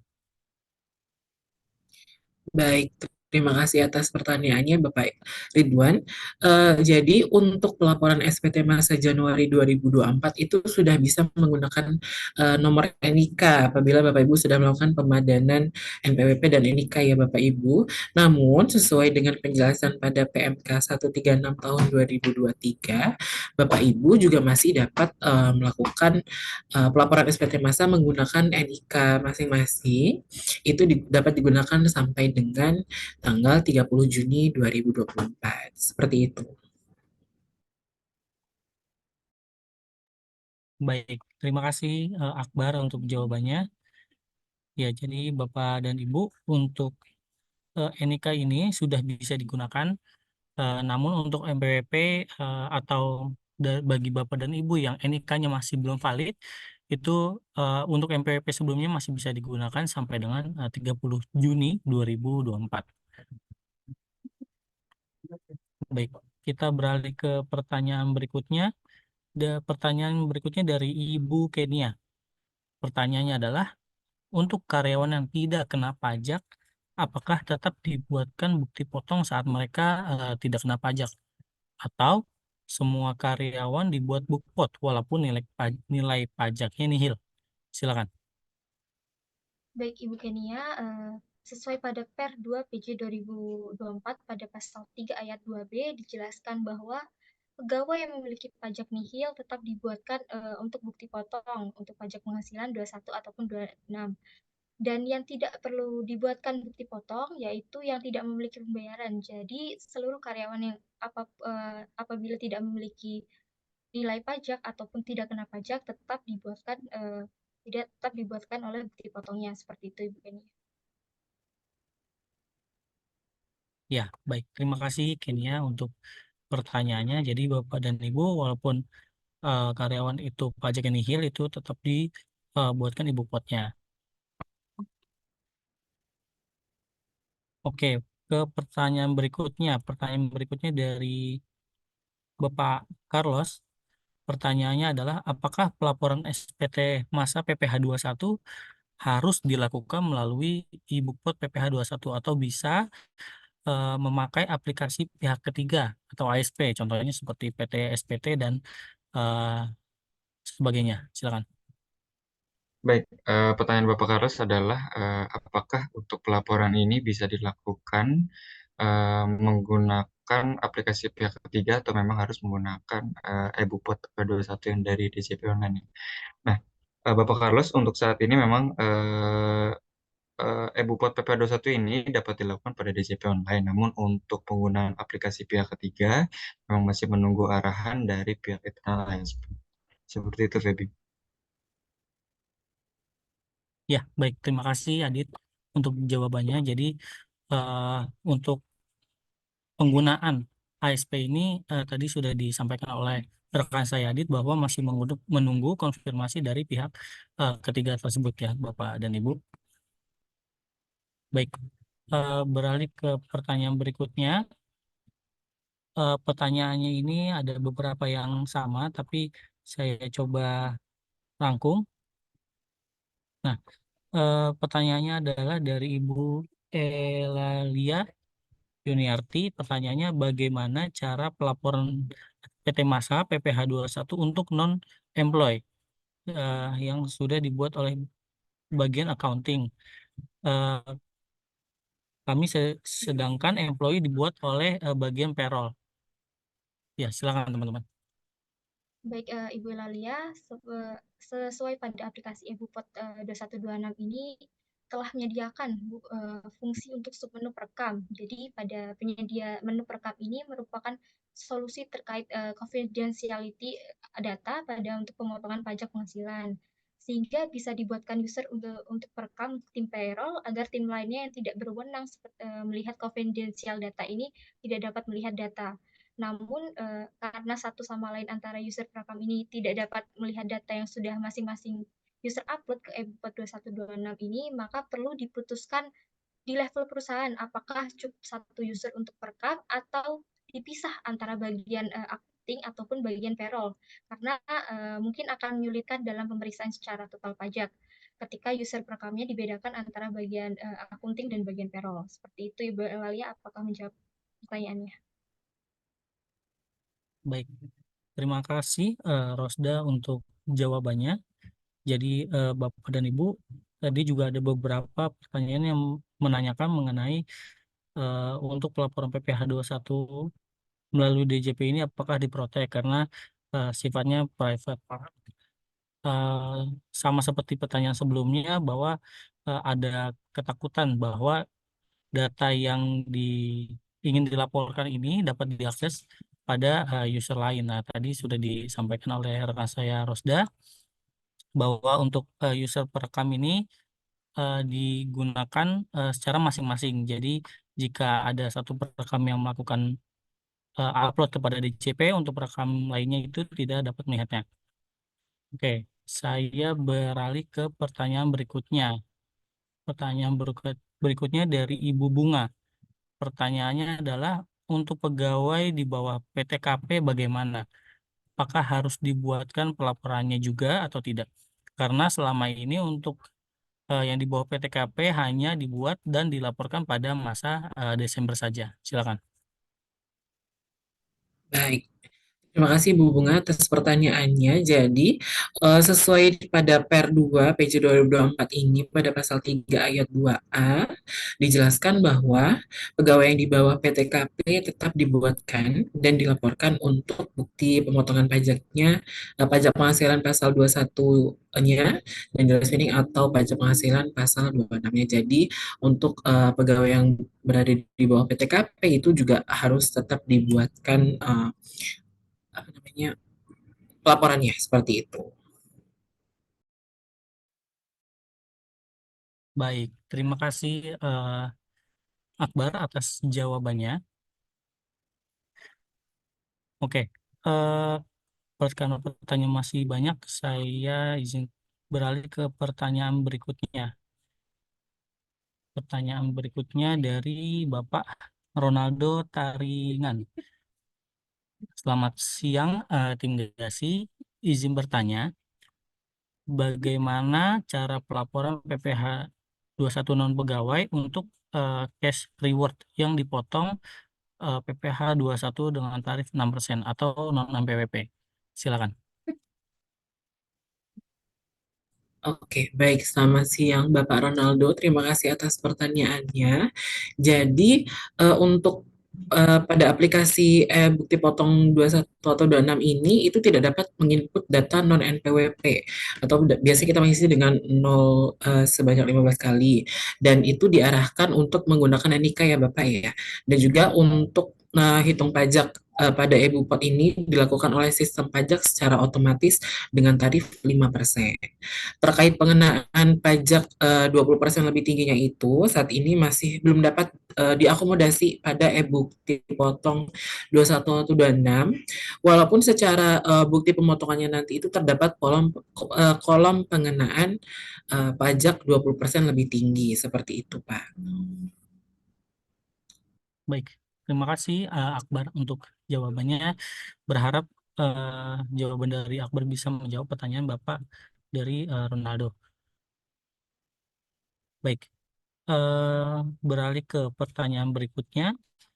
Pertanyaan berikutnya dari Ibu Linda Surjanti. Pertanyaannya adalah apakah BPJS Tenaga Kerja termasuk dalam PPh 21? Silakan. Baik, pertanyaan dari Ibu Linda itu adalah apakah BPJS Tenaga Kerja termasuk dalam PPh 21?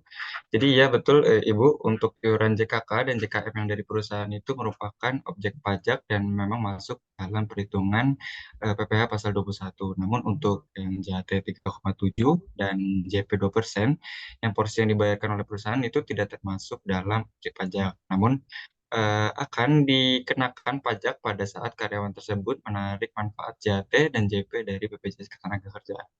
Seperti itu, Feby. Ya, baik. Terima kasih Adit untuk jawabannya.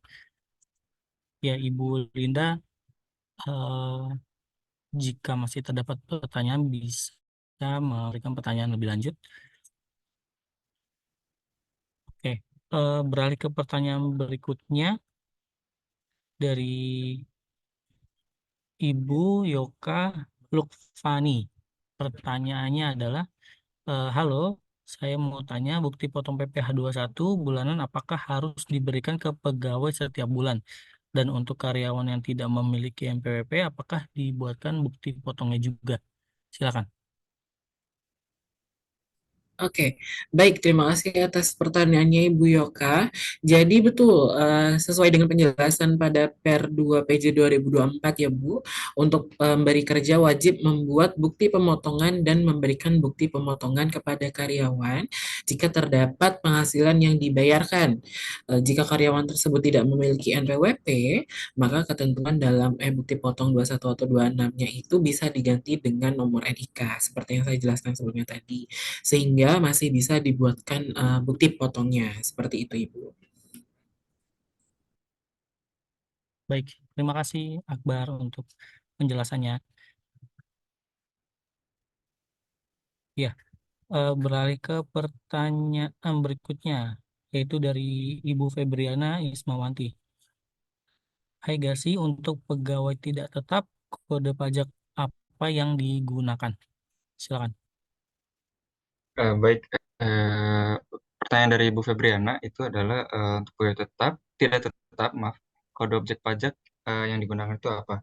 Oke, Ibu Febriana, jadi untuk kode objek pegawai tidak tetap itu yang digunakan adalah 21/100/03. Tapi Ibu Febriana juga bisa lihat lagi untuk daftar referensi kode objek pajak seperti pada slide yang saya jelaskan sebelumnya bahwa ketika Ibu mendownload atas eh, Excel untuk impor data, di situ ada lembar kerja referensi kode objek pajak. Nah, itu di situ ada list-list kode objek pajaknya dan Ibu bisa lihat lebih lengkapnya untuk kode objek pajak ke merujuk pada lembar kerja tersebut.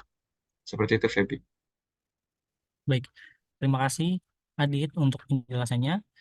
Jadi Ibu Febriana, rujukannya tadi selain tadi sudah dijawab bahwa untuk kode pajaknya 21/100/03 itu juga bisa merujuk pada CSV yang kita bisa download dari DJP.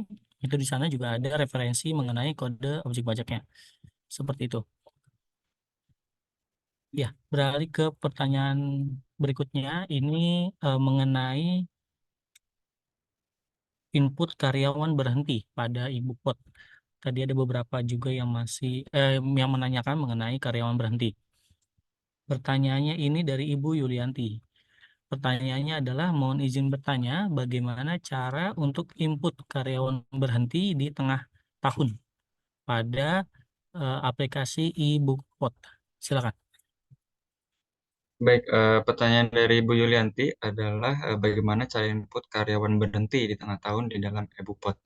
Baik, untuk saat ini belum terdapat ya Ibu menu untuk input bukti potong 1721A1 untuk karyawan yang berhenti kerja. Namun sesuai informasi yang kami dapatkan dari Helpdesk maupun email konfirmasi pajak untuk membuat bukti pemotongan 1721A1 itu ada di menu bukti potong lalu tahunan dan atas pegawai yang berhenti di masa pajak terakhir pegawai bekerja tersebut. Namun untuk saat ini menu tersebut masih dalam proses deploy di Bupot 2126. Jadi Bapak dan Ibu mungkin bisa menunggu terlebih dahulu dan mengakses secara berkala menu tersebut di Bupot 2126. Seperti itu, Feby. Ya, baik. Terima kasih Adit untuk penjelasannya. Semoga bisa menjawab pertanyaan Bapak dan Ibu mengenai karyawan berhenti untuk input ke dalam e-Bupot. Baik, izin beralih ke pertanyaan berikutnya. Pertanyaan berikutnya dari Ibu Angela Kusuma Ningtyas. Pertanyaannya adalah mohon konfirmasinya jika perusahaan menggunakan jasa payroll dengan GASI, apakah untuk perekaman berarti mendaftarkan PIC dari GASI? Apakah ada perubahan format pelaporan yang perlu diberikan perusahaan ke GASI? Boleh diberikan format terbarunya? Terima kasih banyak. Silakan. Oke, baik. Terima kasih atas pertanyaan Bu Angela. Jadi, jika kalian mengambil skop untuk pembuatan atau pelaporan SPT masa, maka akun untuk perekam yang didaftarkan tetap menggunakan NPWP atas nama karyawan pada perusahaan yang bertanggung jawab untuk konfidensial data tersebut, ya Bu. Dan kemudian user tersebut nantinya dapat diinformasikan kepada GASI untuk GASI gunakan untuk pelaporan dan juga pembuatan SPT masanya. Dan kemudian untuk pertanyaan Ibu Angela yang kedua dan ketiga ini, Ibu dapat langsung berkoordinasi ya Bu dengan PIC GASI yang bertanggung jawab untuk menghandle perusahaannya Ibu agar bisa dijelaskan dengan detail untuk pertanyaan tersebut. Mungkin itu saja, Webi. Ya, baik. Terima kasih Akbar untuk jawabannya. Jadi seperti itu Ibu Angela. Jadi khususnya untuk bagian perekam itu mendaftarkan NPWP atas nama perusahaan. Kalau misalkan Ibu Angela bekerja di perusahaan A, maka karyawan dari perusahaan A yang didaftarkan atau yang diberikan tanggung jawab untuk didaftarkan pada Ibu Pot untuk bagian perekam. Nah, nanti dari apabila GASI mengambil scoop tersebut, maka nanti user yang tadi sudah dibuatkan atas nama karyawan dari perusahaan ibu itu akan diberikan atau di-share kepada GASI untuk dilakukan proses. Jika ibu atau klien itu mengambil scoop ISPT atau ibu pot seperti itu. Dan untuk lebih jelasnya ibu bisa berkoordinasi dengan PIC yang menghubungi ibu seperti itu. Baik, kita beralih ke pertanyaan berikutnya. Pertanyaan berikutnya ini dari Ibu Yoka lagi. Pertanyaannya adalah apakah bukti potong bisa di-upload atau harus input satu-satu? Silakan. Baik Ibu Yoka, entry bukti potong ini bisa dilakukan satu persatu dan dapat juga dilakukan melalui cara upload Ibu Yoka. Untuk uploadernya Bapak dan Ibu bisa unduh pada menu bukti potong, daftar Bupot PPH pasal 21, unduh kemudian diupload pada menu bukti potong dan impor data Bupot. Kemudian untuk ukuran file yang digunakan untuk bukti potong ini yaitu maksimal 2 MB dan apabila jika lebih dari 2 MB maka dapat dilakukan upload terpisah. Seperti itu Ibu Yoka. Ya.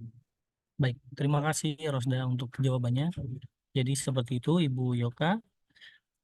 Untuk data dari khususnya bulanan 1721 itu bisa dilakukan atau diupload namun dengan batas maksimal 2 MB, namun jika melebihi itu bisa di split datanya seperti itu. Semoga bisa menjawab pertanyaan Ibu Yoka. Oke, pertanyaan berikutnya dari Bapak Herbert. Pertanyaannya adalah, mohon izin bertanya terkait pelaporan SPM PPh 21 untuk bukan pegawai. Ada dua pertanyaan. Pertanyaan pertama, bagaimanakah mekanisme pelaporan jika bukan pegawai sudah terlanjur dikenakan tarif lebih tinggi karena tidak memiliki NPWP? Dan lalu pertanyaan kedua, dalam hal pihak yang dipotong, jika tidak memiliki NPWP atau NIK, apakah tetap dapat dilaporkan? Silakan, teman-teman. Oke, baik, terima kasih atas pertanyaan Bapak Herbert. Tadi untuk pertanyaan pertama yaitu adalah bagaimana mekanisme pelaporannya ya jika bukan pegawai sudah terlanjur dikenakan tarif 20% lebih tinggi. Untuk saat ini kita juga belum masih dapat ada kejelasan Bapak apakah perhitungan e-Bukot 21 atau 26 ini yang benar itu tidak memperhitungkan pajak 20% lebih tinggi karena secara ketentuan pada pasal 21 ayat 5A UU PPH belum berubah atau tidak dicabut, yaitu mengatur terkait besarnya tarif yang lebih tinggi 20% daripada tarif yang ditetapkan terhadap wajib pajak yang memiliki NPWP. Mungkin silakan Bapak dapat berkonsultasi lebih lanjut dengan pihak KPP yang terdaftar. Seperti itu ya Pak. Kemudian untuk pertanyaan kedua tadi ada dalam hal pihak yang dipotong juga tidak memiliki NPWP atau NIK, apakah tetap dapat dilaporkan? Untuk pertanyaan tersebut, saat ini jika tidak memiliki NPWP, maka bisa diganti menggunakan NIK. Namun, jika karyawan tidak memiliki NPWP dan juga NIK, mungkin dapat di make sure terlebih dahulu kepada karyawan yang bersangkutan. Karena jika karyawan tersebut tidak memiliki NIK, maka untuk pemotongan pajak dari karyawan tersebut juga tidak dapat kita laporkan seperti itu, Pak. Baik, terima kasih Akbar untuk penjelasannya. Ya, Bapak Herbert, semoga bisa menjawab pertanyaan dari Bapak. Baik, beralih ke pertanyaan berikutnya, itu dari Bapak Rafa. Pertanyaannya adalah, saya ingin menanyakan bagaimana cara pelaporan dan pemotongan PPh 21 non pegawai untuk peserta kegiatan maupun bukan pegawai yang dipotong PPh 21 tarif 6%. Dalam hal ini tidak memiliki NPWP. Apabila kami tidak bisa mendapatkan NPWP atau NIK, bagaimana dengan pelaporan dan pembayarannya? Karena berdasarkan konfirmasi kami dengan kantor pajak, Ibu Pot PPh 21 sudah tidak menyediakan fasilitas pemotongan PPh 21 dengan kenaikan tarif 20%. Walaupun di Ibu Pot PPh 21 masih ada kolom betul, masih ada kenaikan tarif 20%. Terima kasih. Silakan teman-teman. Baik, Bapak Rafa, saat ini memang jika karyawan ini tidak memiliki NPWP atau NIK, maka tidak dapat dilaporkan secara tidak langsung. Jadi ini agar meningkatkan kepatuhan wajib pajak dalam melaksanakan kewajiban perpajakannya, maka Bapak Rafa dapat pastikan make sure kembali ke karyawan tersebut apakah dapat memiliki NPWP atau NIK sehingga dapat dilaporkan perpajakannya. Seperti itu, Bapak. Oke, baik. Terima kasih Rosda untuk jawabannya. Iya, Bapak Rafa. Jadi untuk karyawan ini mesti di measure kembali ya untuk apakah memiliki NPWP dan untuk NIK-nya sendiri apakah sudah valid atau tidak, seperti itu. Selanjutnya pertanyaan berikutnya dari Ibu Dania Larasati. Pertanyaan dari Ibu Dania adalah untuk bagian NPWP penanda tangan itu diisi pemotong NPWP atau NPWP dari PT-nya. Silakan teman-teman. Baik, pertanyaan dari Ibu Dania adalah bagian NPWP penanda tangan itu diisi pemotongan NPWP penanda tangan atau PT-nya.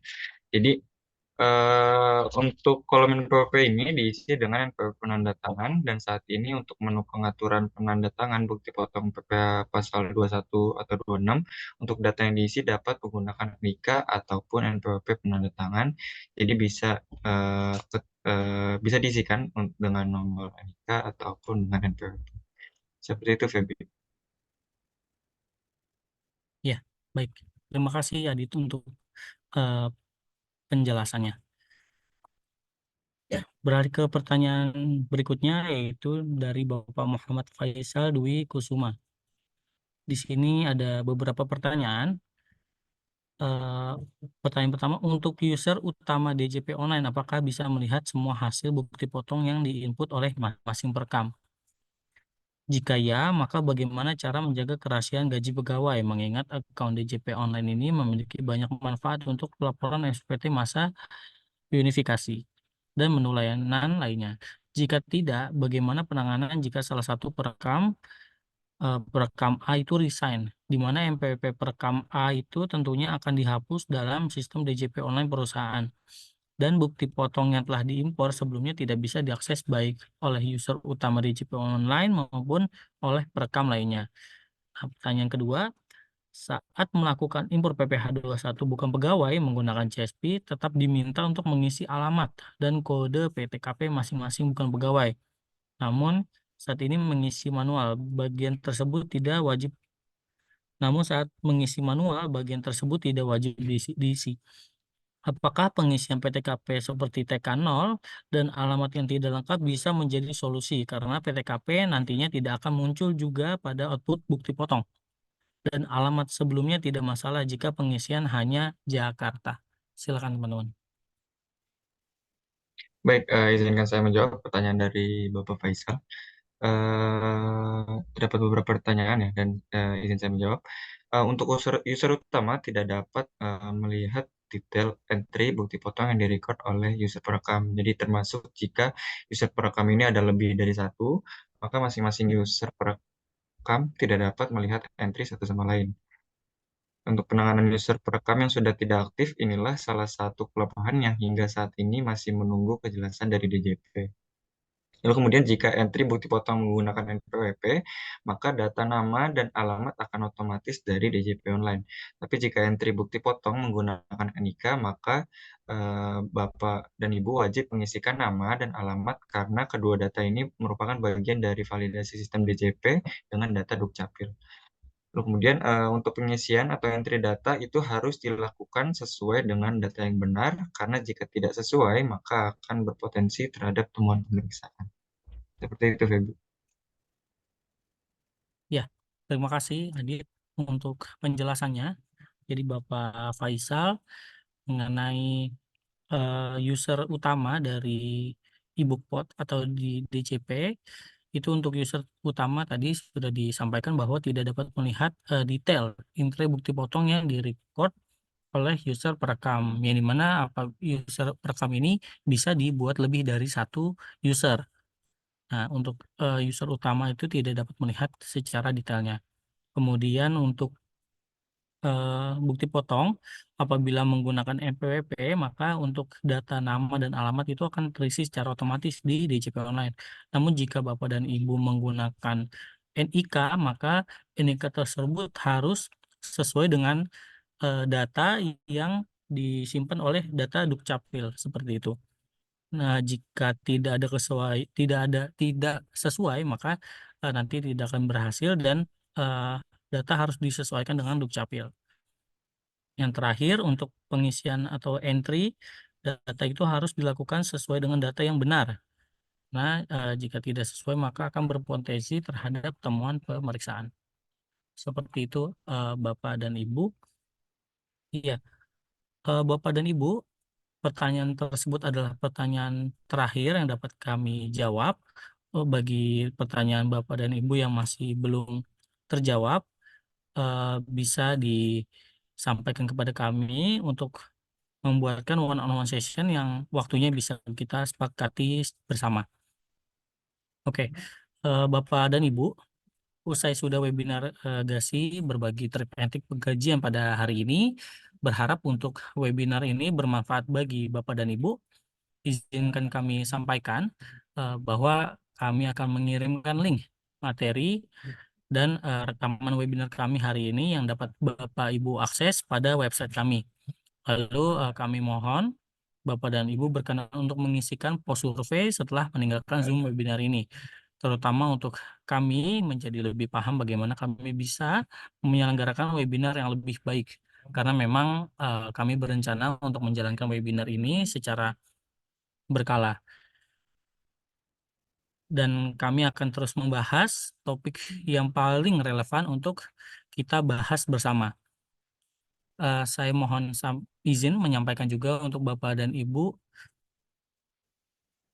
jika berkenan untuk dapat bergabung pada WA grup payroll atau HR kami yang sudah tertera pada PPT slide. Dan apabila pertanyaan itu Bapak dan Ibu masih memiliki pertanyaan, dapat ditanyakan pada WA grup tersebut. Oke, Bapak dan Ibu, selamat siang. Terima kasih telah berkenan hadir pada webinar kami dan sampai jumpa di webinar GASI berikutnya. Pergi berlibur ke Pulau Dewata, jangan lupa oleh-olehnya. Terima kasih banyak Bapak dan Ibu untuk kehadirannya. Bulan berikut hadir lagi ya.